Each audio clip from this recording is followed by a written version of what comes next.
We use the term time complexity to measure or estimate how long an algorithm takes. It's useful to know if there isn't a faster and mostly also simpler solution for the same program.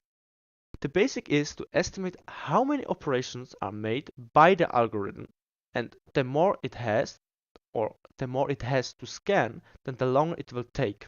Usually we write down the longest possible time, also known as the worst case scenario.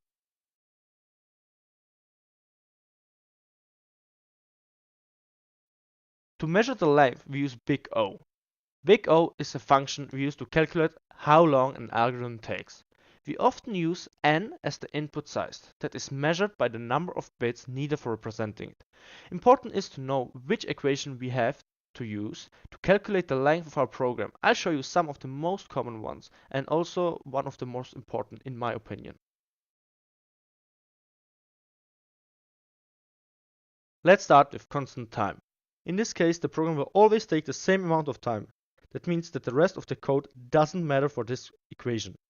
A comparison in real life is probably a bus. The bus will always take the same amount of time even if there are more or less passengers.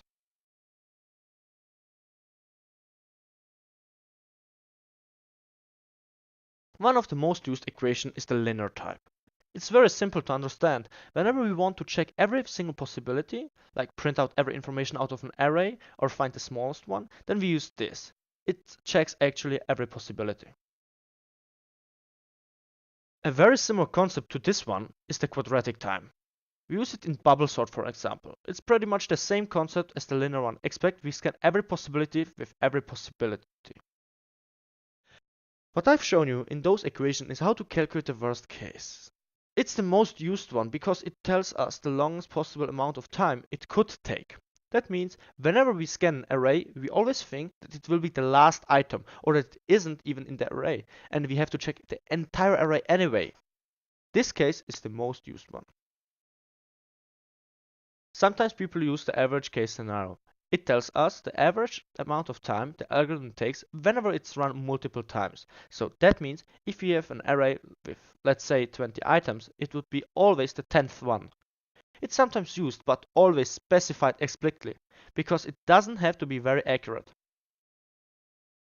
At last, we have the best case scenario. It's a very optimistic approach and very inaccurate. It tells us the shortest possible amount that it could take to complete the run. So if we search an entire array, it's always the first item. It's completely inaccurate and it shouldn't be used too much in my opinion. At the end, I'd like to state that I do not own any pictures I used, and all referential links to the pictures and material I used to inform myself are in the description of this video. I also like to add a site I often use whenever I need to look up simple but useful code. Thank you.